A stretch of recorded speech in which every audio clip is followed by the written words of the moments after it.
وسؤال دعويني دلك يا إسكالي النبضة دوني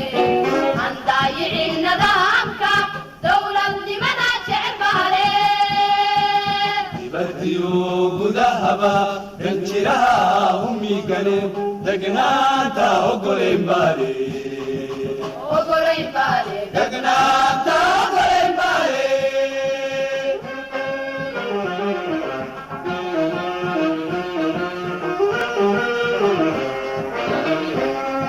النبضة دوني عن ضايع النظامك دولة لمدى شعر بالي بديو قدهبا دنجرها أمي قلب دقناتا وقلين بالي وقرين بالي دقناتا وقلين بالي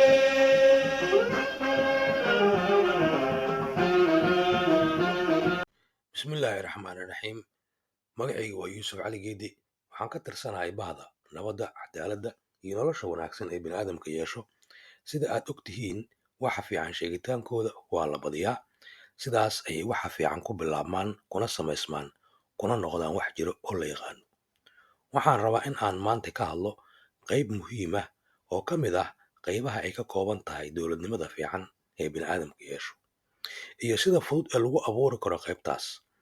qaybtaas waa qayb aad iyo aad muhiim u ah oo aan lagu abuuri karin cilmi hanti iyo tayada biniaadamka yeesho intaba haddii aan sharaxaad yar ka bixiyo sida aan jeclahayna aad ila fahmi doontiin qaybtaas waa khibradda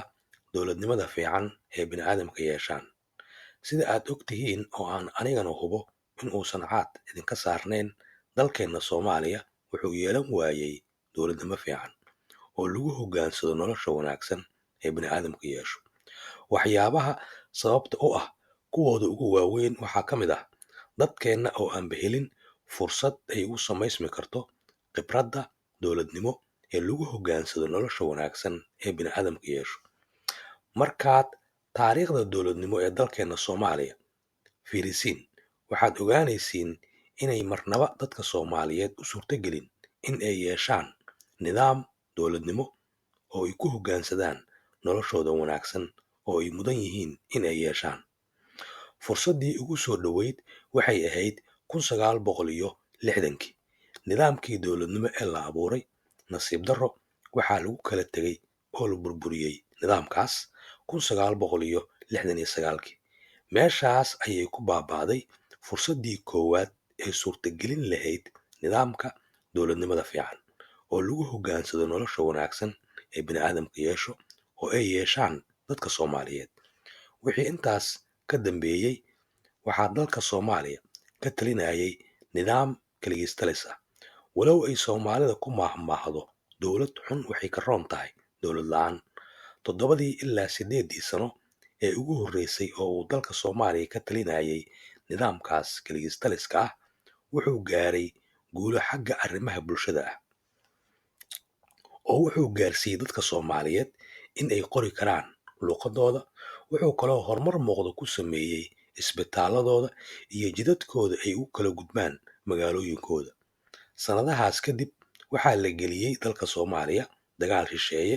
oo aad iyo aad u culus sababayna khasaaro naf iyo maal ah wax guul ah oo la taaban karana aan laga gaarin markii laga soo laabta dagaalkii waxaa bilaabmay in ay dadkii soomaaliyeed isku sameeyaan musuqmaasuq isqabyaaladeyn dilal qorshaysan taariikhda dalka oo la qabyaaladeeyo ayadoo la adeegsanayo dowladdii militariga awooddeedii iyo falal qallaasa ah muddo markii ay socdeen arrimahaas waxay sababeen in ay burburto dowladdii kaligeed taliska ahayd sanadka markuu ahaa 1990 kadib waxaa dadka soomaaliyeed u bilaabmay maalmihii qallaasaha ahaa oo sababay dhibaato aad iyo aad u baaxad weyn oo qaar ka mid a dhibaatadaas ay ilaa iyo hadda weli la taagdaran yihiin nasiib wanaag waxaa jirtay iskuday ay dadka soomaaliyeed marar badan isku dayayeen in ay mar kale abuuraan mid la mid ah nidaamkii dowladnimo ee la burburiyey 1969kii laakiin mar kasta oo ay sameeyaan nidaam dowladnimo oo dowladnimadii soomaaliyeed nidaamkeedii oo kale abuuro wuxuu ku guuldaraysanayay in uu u jeesto jihada rabitaanka ummadda soomaaliyeed. taasina waxay mar kasta sababaysay in dowladihii yaryaraa ee raja abuuridda ay kalsooni lagu aamini karo ka heli waayaan ummadda soomaaliyeed. sida aan huba hadda aniga idinkana aad fahmi kartiin, dadka soomaaliyeed maba yeelanba khibradda dowladnimada fiican ee lagu hogaansado nolosha wanaagsan ee bini'aadamka yeesho. waxaana taariikhda dalka soomaaliya ka dhex arki kartiin in dadka soomaaliyeed aysanba weligood yeelan nidaam dowladnimo oo sax ah, haddana ay raalli isaga yihiin, haddii laga reebo kii la dhisay xorriyadda markii la qaatay ee haddana markii uu xoogaa yar shaqeeyey kadib la dumiyey. marka sida fudud ee lagu abuuri karo khibradda dowladnimada fiican waa hal shardi oo fudud, laakiin u baahan dadaal badan in la gelsho si loo helo. marka hore waxaan isweydiinaynaa, yaa u baahan in ay yeeshaan khibradda dowladnimada fiican ee lagu hogaansado nolosha wanaagsan?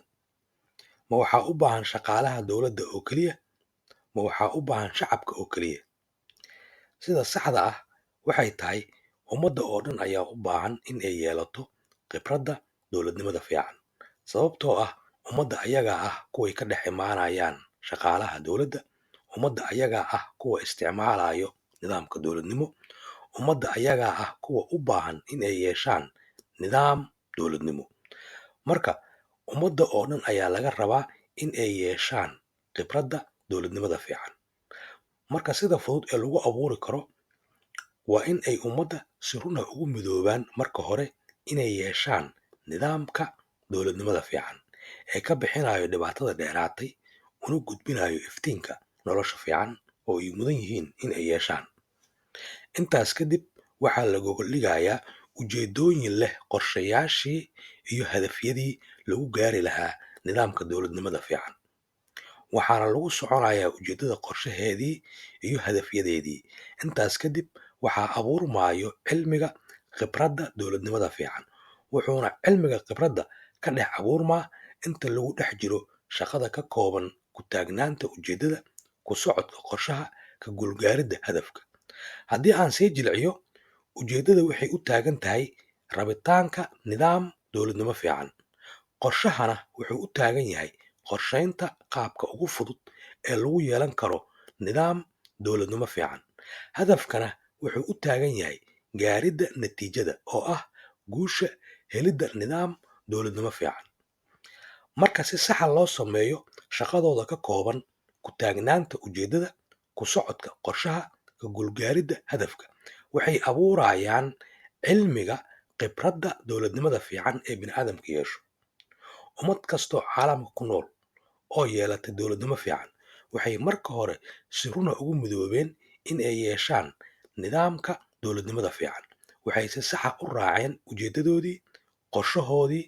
hadafkoodii ilaa ay ka helaan nidaamkii dowladnimada fiicnaa oo ay ku fikirayeen. hal mid si fiican u ogaada, cadowga koowaad ee dowladnimada fiican ee bini'aadamka yeesho waa beenta iyo rajaynta rajo aan la abuuraynin.